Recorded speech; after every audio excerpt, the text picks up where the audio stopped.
സുഭാഷിതം digital ചാനലിലേക്ക് എല്ലാവർക്കും സ്വാഗതം. നമ്മൾ ഒരു വശത്ത് സങ്കടക്കഥകൾ പറയുന്നു, മറുവശത്ത് പ്രയാസങ്ങൾ പറയുന്നു, പ്രശ്നങ്ങൾ പറയുന്നു.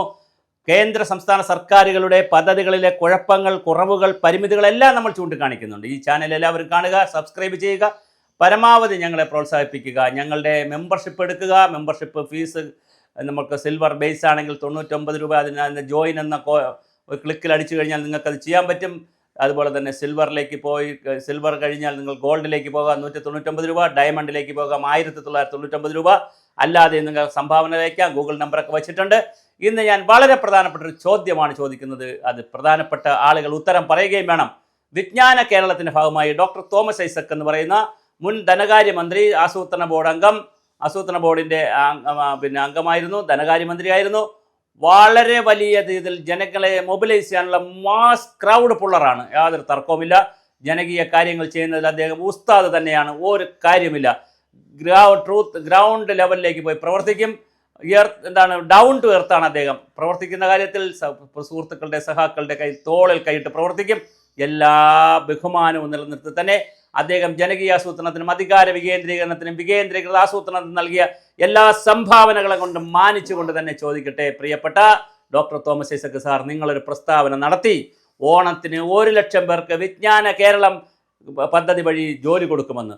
അന്നത് കുടുംബശ്രീ വഴി കൊടുക്കുമെന്നാണ് പറഞ്ഞത്. ഇത് എത്ര പേർക്ക് കൊടുത്തു എന്ന് പറയാൻ ഒരു സ്റ്റോക്ക് ടേക്കിംഗ് എടുക്കാൻ സമയമായ കാര്യം. ഓണമായല്ലോ, എന്താണ് നിങ്ങൾ കൊടുത്തിട്ടുള്ള തൊഴിൽ? അതിൽ അന്നേ ഞങ്ങൾ ചൂണ്ടിക്കാണിച്ചൊരു അപകടമുണ്ട്. നിങ്ങൾ കോളേജുകളിൽ പോയി എഞ്ചിനീയറിംഗ് പഠിക്കുന്ന, അല്ലെങ്കിൽ അതുപോലത്തെ ഹയർ കോഴ്സ്, പ്രൊഫഷണൽ കോഴ്സ് പഠിക്കുന്ന കുട്ടികളെയാണ് നിങ്ങൾ സംഘടിപ്പിച്ചത്.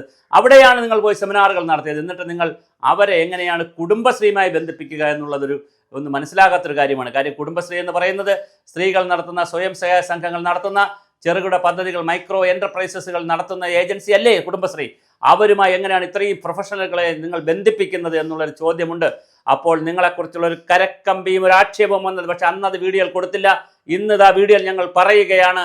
ആ രഹസ്യം ഞങ്ങൾ പറയണം. അന്ന് ഞങ്ങളുടെ വീഡിയോ കണ്ടതിന് ശേഷവും കാണുന്നുമ്പേയും ഒരുപാട് ആളുകൾ ഇടതുപക്ഷത്തു നിന്നും വലതുപക്ഷത്തു നിന്നും താങ്കളുടെ പക്ഷത്തു നിന്നും എനിക്ക് അറിയിച്ചു ഇത് ഉഡായിപ്പാണ്, ഡോക്ടർ തോമസ് ഐസക് ഒരു ഉഡായിപ്പായിട്ട് ഇറങ്ങിയിട്ടുണ്ട്. സുഹൃത്തെ സുഭാഷേ, സാറിനും എന്നെയും 2 കൂട്ടരെ അറിയാമെന്നുള്ള ചില സാറിൻ്റെ വലം കൈയും ഇടം കൈയുമായിട്ട് നിൽക്കുന്ന ചില ആളുകൾ തന്നെയാണ് എനിക്ക് മെസ്സേജ് അയച്ചത്. ഇദ്ദേഹം ഒരു ഉഡായിപ്പായിട്ട് ഇറങ്ങിയിട്ടുണ്ട്, സുഭാഷ് ഇത് കൈകാര്യം ചെയ്യണം, അല്ലെങ്കിൽ ഇതിനെക്കുറിച്ച് വീഡിയോ ചെയ്യണം. അന്ന് ഞാൻ മിണ്ടാതിരുന്നു. അന്ന് അവർ പറഞ്ഞ കാര്യം ഇപ്പോഴാണ് ഞാൻ വീഡിയോയിൽ കൂടെ പറയുന്നു. ഈ വീഡിയോ ആരെങ്കിലും ഡോക്ടർ തോമസ് ഐസക് സാറിന് അയച്ചു കൊടുക്കണം. ഇതിന് മറുപടിയും താങ്കൾ പറയണം. താങ്കളുടെ വീഡിയോ എടുക്കാൻ ഞങ്ങൾ തയ്യാറാണ്, സാറിൻ്റെ വീഡിയോ എടുക്കാൻ തയ്യാറാണ്. എല്ലാ റെസ്പെക്റ്റും നിലനിർത്തി പറയട്ടെ. കോളേജുകളിൽ ചെന്ന് അവിടുത്തെ അലുമിനി മീറ്റിങ്ങുകൾ വിളിക്കുകയും അല്ലാത്ത മീറ്റിങ്ങുകൾ എടുക്കുകയും, അലുമിനി മീറ്റിങ്ങുകളിൽ വിദേശ രാജ്യങ്ങളിൽ പോയി ജോയിൻ ചെയ്തവരുടെ ലിസ്റ്റ് കൂടി എടുത്ത് നിങ്ങൾ പുറത്ത് വിട്ടിട്ട് അത് വിജ്ഞാന കേരളം വഴി വന്നതാണെന്ന് പറഞ്ഞതായ ഒരു ആക്ഷേപം ഗൗരവമായി കിടപ്പുണ്ട്, വളരെ ഗൗരവമായി. അതായത് കോളേജുകളിൽ പോവുക, അലുമിനി ലിസ്റ്റ് എടുക്കുക, ആ ലിസ്റ്റിൽ നിന്ന് വിദേശ രാജ്യങ്ങളിലേക്ക് അവർക്ക് മെയിൽ അയക്കുക, അവരെവിടെയെങ്കിലും വർക്ക് ചെയ്യുകയാണെങ്കിൽ അവർക്കും ജോലി കൊടുത്തത് വിജ്ഞാന കേരളം മതിയാണ് എന്ന് നിങ്ങൾ കണക്കെടുത്തതായി പറയുന്നു. ഇതൊരു വലിയ ചതിയാണ്, വഞ്ചനയാണ്. ആ കണക്ക് അവിടെ നിൽക്കട്ടെ. അതും കൂട്ടിയാലും 1 ലക്ഷം പേർക്ക് എവിടെയാണ് ജോലി കൊടുത്തത് എന്നറിയാൻ കൗതുകമുണ്ട്, സന്തോഷമുണ്ട്, ആനന്ദമുണ്ട്. അങ്ങനെ കൊടുത്തിട്ടുണ്ടെങ്കിൽ അതിലൊരു 1 ലക്ഷം പേരിൽ ഒരു 10,000 പേരെ ഞങ്ങളുമായി കണക്ട് ചെയ്ത് തന്നാൽ നമുക്ക് അവരുടെ പുതിയ സംരംഭങ്ങളെക്കുറിച്ചുള്ള വീഡിയോ കൊടുക്കാം.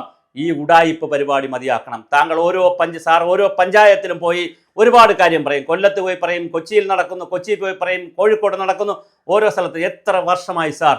ഞാൻ മനസ്സിലാക്കിയ അനുസരിച്ച് 1985 മുതൽ ഞാൻ താങ്കളെ, അതായത് സമ്പൂർണ്ണ സാക്ഷരത നടക്കുന്ന കാലം മുതൽ ഞാൻ താങ്കളെ, സാറിനെ ഒബ്സർവ് ചെയ്യുന്ന, നിരീക്ഷിക്കുന്ന. കാരണം ഒരു കൗതുകം കൊണ്ടാണ്, അക്കാഡമിക് കൗതുകം കൊണ്ടാണ്. ഒരു അണ്ണാ ഹസാരെ പോലെ, രാജേന്ദ്ര സിംഗിനെ പോലെ, ലോകത്ത് ഒരുപാട് യൂനുസ് കുഞ്ഞിനെ, പ്രൊഫസർ യൂനുസ് കുഞ്ഞിനെ, ബംഗ്ലാദേശിലെ യൂനുസ് കുഞ്ഞിനെ പോലെ കേരളത്തിൽ മാറ്റമുണ്ടാക്കുന്ന ഒരു തോമസ് ഐസക്കിനെ കാണാനുള്ള കൗതുകമുള്ള ഒരു വിദ്യാർത്ഥിയായി കൂടെ നിന്ന് പഠിക്കാൻ ശ്രമിച്ച ഒരു എളിയ വിദ്യാർത്ഥിയെ പോലെ നോക്കി ശ്രമിച്ചുകൊണ്ട് താങ്കളുടെ ഓരോ പ്രവർത്തനത്തെയും ഞാൻ നിരീക്ഷിക്കുമായിരുന്നു. മാരാരിക്കുളത്തെ വികസനം, മാരാരിക്കുളത്തിൽ നിങ്ങളുടെ മാരി പരിപാടി, അതുപോലെ ഓരോ പഞ്ചായത്തിലും, കുന്നത്തുകാൽ ലേബർ ബാങ്ക്, കല്യാശ്ശേരി പഞ്ചായത്തിലെ വികസന മാതൃക, കഞ്ഞിക്കുഴിയിലെ മാതൃക, അങ്ങനെ ഏത് പഞ്ചായത്തെടുത്താലും അവിടുത്തെ എല്ലാ മാതൃകകളെയും പഠിക്കാൻ ശ്രമിച്ചിട്ടുണ്ട്. അതെല്ലാം നിലനിർത്തി പറയട്ടെ സാർ, എല്ലാം ഒരു പിറം പൂച്ചായിരുന്നു, എല്ലാം ഒരു പ്രഹസനമായിരുന്നു, എല്ലാം ഒരു ഉഡായിപ്പായിരുന്നു. കാരണം അതിനൊരു തുടർച്ചയില്ല. ഒരു സ്ഥലത്ത് സാറും സംഘവും ചെല്ലുക, അവിടെ ശാസ്ത്ര സാഹിത്യ പരിഷത്തിൻ്റെയും അതുപോലെ തന്നെ CPM-ൻ്റെയും ഇടതുപക്ഷത്തിൻ്റെയും ഘടകങ്ങളെയും പുരോഗമന കലാസാഹിത്യ സംഘത്തിൻ്റെയും അങ്ങനെയുള്ള എല്ലാ സാംസ്കാരിക, സാമൂഹിക, ശാസ്ത്ര, സാങ്കേതിക വിദഗ്ധരെല്ലാം ഒന്നിച്ചു കൂട്ടുക. സംസ്ഥാനത്ത് കിട്ടുന്ന ശാസ്ത്ര സാങ്കേതിക വിദഗ്ധരെയും രാജ്യത്ത് കിട്ടുന്നവരെയും അങ്ങോട്ട് കൊണ്ടുപോവുക. വലിയ സ്വപ്നം അവിടെ പക്കുക ജനങ്ങളിൽ.